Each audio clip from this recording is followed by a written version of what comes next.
perdi a minha avó, eu tinha mais ou menos uns 7 anos, e aí eu perdi minha cachorrinha com 9. Uma tragédia que aconteceu, fui eu quem encontrei ela, uma coisa muito difícil. Então foram perdas muito importantes e juntas ali, né? Foi bem difícil. E eu enterrei toda essa dor ali dentro de mim, porque eu era uma criança, não sabia exatamente como lidar com aquele sentimento, aquele processo de luto todo, enfim.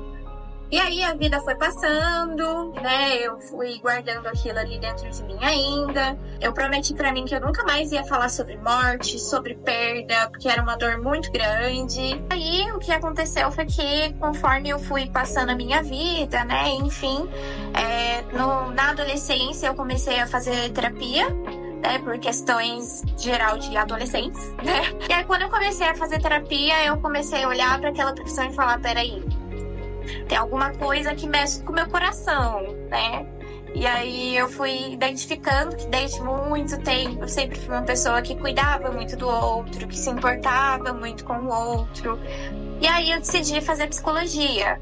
E aí, quando eu estava no curso de psicologia, algumas disciplinas pegam bastante essa parte de morte, principalmente mais pro finalzinho do curso, né? A doutora Andressa, ela deu aula para mim desde o primeiro semestre do curso até o fim. Então, ela foi alguém que foi muito importante nessa trajetória aí, profissional, e sempre foi uma professora que falava muito sobre morte e luto. E aí, conforme eu fui vendo esse tema dentro da faculdade, foi mexendo muito, comecei a cuidar disso em terapia. E aí eu entendi a verdadeira importância de um acolhimento, de um olhar, de um cuidado. E aí justamente por ter passado por toda essa dor lá na infância, de uma forma muito traumática, e entender a verdadeira dor dos processos de luto, aí eu consegui identificar qual era o caminho que eu queria seguir. Então eu usei da minha dor para conseguir me movimentar para ajudar outras pessoas que passam por processos de luto. E tem pessoas que vêm com perda de animal, né, e de enlutados, né, e de familiares próximos, amigos, enfim. Então eu acho que de alguma forma uniu tudo isso. Uma coisa da infância, junto com a minha terapia na adolescência, junto com o desejo de cuidar de pessoas, e aí, enfim, tudo se misturou. Acho que no geralzão, assim, é meio que isso. Então, querendo ou não, foi um motivo bastante pessoal, né? E você acha que o curso, ele preencheu as suas expectativas? Teve alguma coisa que faltou? Ou teve alguma coisa que você achou que teria e não teve? Alguma coisa assim? Eu acho que supriu muito, assim, até mais, eu imagino. Como eu entrei na faculdade com 17 anos, né, porque eu saí do ensino médio e já fui direto para a faculdade, eu não sabia exatamente como era uma faculdade, o que acontecia ali dentro, enfim, eu só sabia que eu queria ser psicóloga. Era a única coisa que eu tinha certeza, era isso. E aí, quando eu entrei, e aí eu fui vendo também os professores, né? Vocês, assim, sempre foram muito atenciosos, assim, demais, toda a disciplina, todo aprendizado. Então, assim, eu acho que supriu muito, muito mesmo. A única coisa que eu acho que acrescentaria, né, mais pro final do curso, que talvez até exista, né, mas não teve para mim, um pouco mais de orientação envolvendo questões burocráticas da psicologia.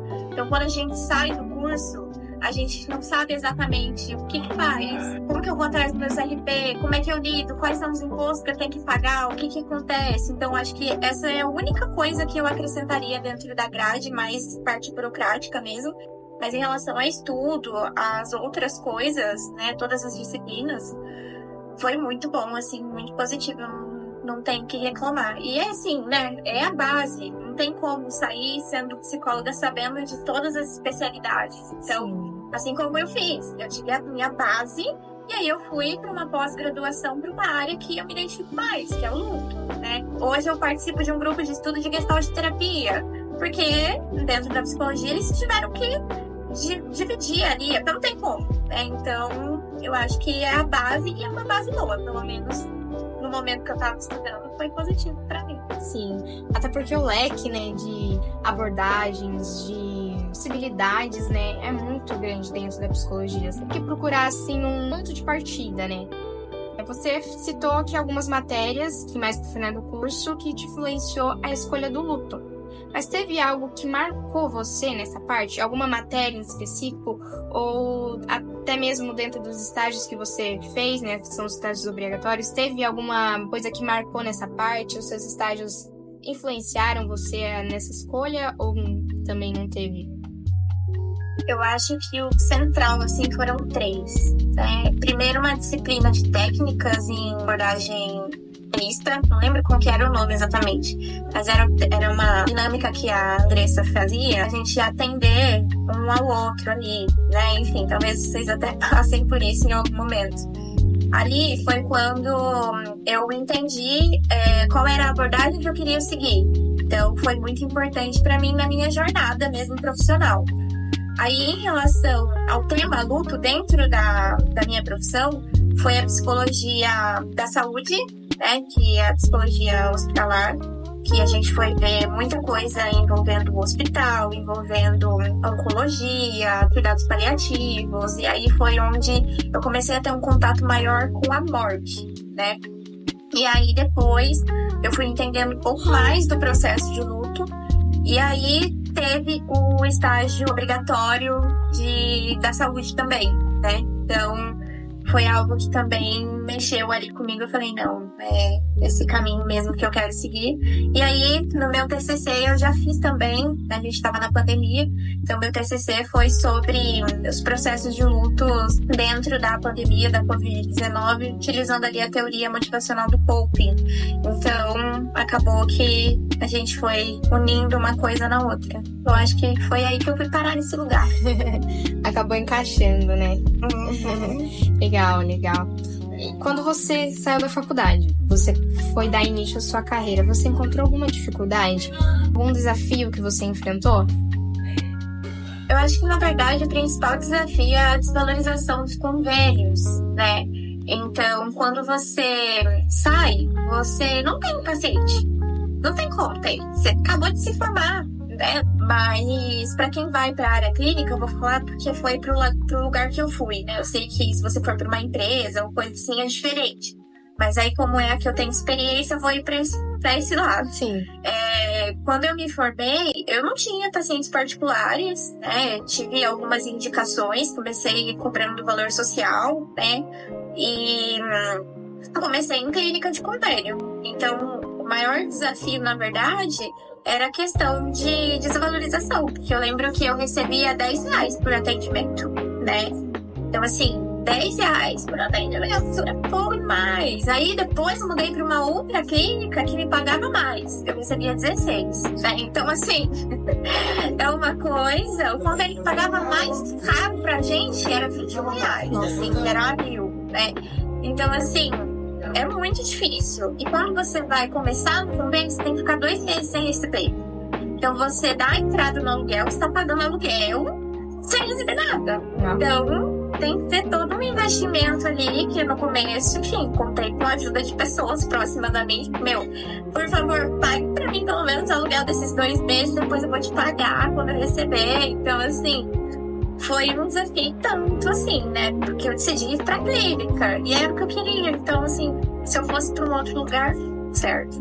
Então, eu acho que foi o principal desafio. E também teve o desafio de que alguns pacientes não aceitavam passar comigo por eu ser nova, né? Então, eu tive mais ou menos, não foi muito, né? Mas eu tive mais ou menos uns 4 pacientes, mais ou menos 5, assim...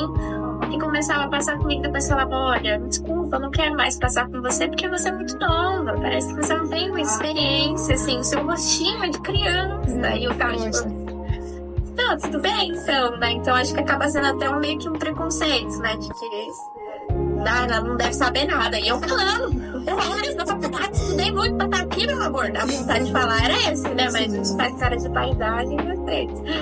Mas eu acho que é isso. Teve esse certo preconceito com ela acabou de se formar, né? Então, será que eu vou colocar a minha cabeça nas mãos dessa pessoa? Uma pergunta aqui que fala sobre direitos humanos. você acha que a psicologia pode contribuir para essa promoção da equidade dos direitos humanos, dessa igualdade, assim? Como você acha que a psicologia pode atuar nesse meio? Uau! Essa pergunta foi profunda, hein? Até sem saber como colocar pra fora todas as coisas, assim, que vai surgindo, né, a partir dessa pergunta. Mas eu acho que toda a área da saúde, né, envolve a questão dos direitos humanos, de proporcionar realmente uma equidade. Eu acho que, na verdade, deveria ser, ou deveria ser, não sei exatamente, a base de tudo, né? Então, todos nós deveríamos ter acesso a atendimentos psicológicos, atendimentos médicos, né? Eu sei que se a gente for olhar para uma questão social envolvendo não só questões, não estou falando de política e nem nada do tipo, mas envolvendo tudo. Desde o SUS, ele é uma coisa linda, maravilhosa. Se você for olhar as regras, tudo que proporciona, enfim, é a coisa mais linda do mundo, né? Mas que acaba sendo mal direcionado, mal organizado ali, por questões políticas, questões financeiras, questões de um monte de coisa que acaba dificultando essa igualdade para que todas as pessoas possam ter esse acesso, né? Então, se você for parar para pensar em relação aos nossos atendimentos, né? Por falar da clínica agora, aos nossos atendimentos, eu acredito que de alguma maneira os convênios ajudem e facilitem que algumas pessoas que não têm condição de pagar um valor particular de uma sessão ali tenham esse acesso, né? Assim como as outras pessoas, né, que podem pagar, vão estar ali, vão pagar, enfim. Só que tem gente que também não tem convênio médico e aí vai para a fila do SUS e acaba demorando muito tempo, né? Quando tem é 30 minutos ali, então eu acho que existe uma base a ser seguida, existe algo que é muito lindo dentro das leis, do que é necessário promover para todos os seres humanos, mas também entendo que existe uma dificuldade muito grande no meio disso tudo, assim. Respondeu a pergunta? Respondeu. Sim, parar pra pensar no social e no psicológico é, assim, muito complexo, né? Porque esses dias mesmo eu vi um vídeo na internet que rolou. Tipo assim, o que você vai chegar e falar pro seu paciente quando ele vir até você e falar que o problema dele é fome? Então, tipo assim, tudo isso que vem acontecendo, que já aconteceu pra gente chegar na psicologia hoje, tem questões sociais, né? A gente sabe que tudo querendo ou não, assim, passa um pouco pelo social, né? Mas sim, respondeu a pergunta sim. Que bom. Aqui tem uma pergunta sobre habilidades. Quais habilidades que na sua visão, na sua percepção, que você viu ao decorrer do curso, que você acha essencial para essa formação de psicólogo? Alguma que você tinha ou alguma que você passou a ter com a visão sua do curso? Eu acho que a disciplina que eu tinha comentado, que foi uma das bases ali, né, e que eram a de técnicas da abordagem humanista, eu acho que foi muito importante e essencial para o cuidado que você tem com as pessoas que vêm até você. Então, acho que desde ali, isso era no 7º semestre, se não me engano. Alguma coisa assim. Então, já é um semestre que você já tá aqui quase que encaminhado mesmo ali, né? No caminho pra ser psicólogo mesmo, enfim. E eu acho que as habilidades que eu fui tendo a partir dessa disciplina, para depois chegar lá no estágio de clínica, o estágio que eu fui fazer na Santa Casa, né? Enfim, todos esses estágios, eles foram me trazendo essa habilidade de olhar para o ser humano como psicóloga, né? Então, assim, e para além disso, né? Olhar para o ser humano como psicóloga e humana. Então, a Gestalt terapia, né? Ela traz o... Ai, eu amo essa abordagem. Gente, eu falaria assim o dia inteiro. Mas a Gestalt terapia, né? Ao contrário, por exemplo, da psicanálise, né? Comportamental, eu não sei muito exatamente, porque não foi uma coisa que fazia muito meu tipo na grade ali. Mas desenvolvendo a psicanálise e a Gestalt terapia, né? A Gestalt, ela traz o paciente que tá ali com você no mesmo lugarzinho que você tá. Então, eu não sou a mais, eu não sou superior ou inferior a você. E aí, a Gestalt traz que, sem a história daquele seu paciente, você não é psicólogo. E sem a teoria, aquele seu paciente não vai ter ajuda. Então, aquilo ali é junto, é o mesmo lugarzinho, né? Então, ao contrário, por exemplo, não estou criticando, tá? Ao contrário, por exemplo, da psicanálise, que já enxerga o terapeuta como alguém mais superior, que tem mais conhecimento, que tem mais, enfim. E aí eu acho que me ajudou a desenvolver também esse olhar como psicóloga, a criar essa habilidade e a habilidade de enxergar a outra pessoa que está ali junto comigo como um ser humano igual também, né? Até porque eu também tenho dores, eu também sinto, eu também, enfim, tudo isso, né? Eu sou humano acima de psicólogo. Então eu acho que são as habilidades que fazem sempre desenvolvidas, assim. Eu acho que a principal de tudo, que não dá para ficar sem, não dá para faltar dentro da graduação, é justamente esse olhar, esse desenvolvimento, né? De conseguir enxergar para além de psicóloga e para além de humana ali misturado uma coisa na outra, né? Um ponto. Sim, legal. Até porque, como você falou, a gente também é humana, né? E eu acho que esse equilíbrio entre o terapeuta e o paciente tem que ter pra ele se sentir confortável, pra ele não se sentir assim, tipo assim, eu tô aqui, mas tem alguém acima de mim, como assim, né? Então é uma abordagem realmente muito, muito incrível, justamente por isso, né? Por manter assim esse equilíbrio entre o paciente e o terapeuta também, né? Pra ter essa igualdade que dentro ali tem um terapeuta e tem um paciente, mas também tem duas almas humanas, né? Exatamente.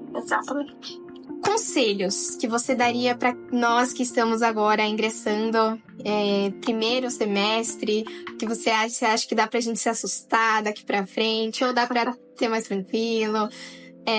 Abre o seu coração aí. Que conselho você tem para esse pessoal que tá começando agora? Ah, que saudade! É muito gostoso, de verdade. Aproveitem. Eu acho que, acima de qualquer coisa, eu acho que é aproveitar. Quando eu tava na faculdade, eu trabalhava o dia inteiro, ia pra faculdade à noite. Não sei qual é a realidade de vocês duas, né? Mas, independente de qualquer coisa, eu sei que é cansativo, mesmo pra quem não trabalha, né?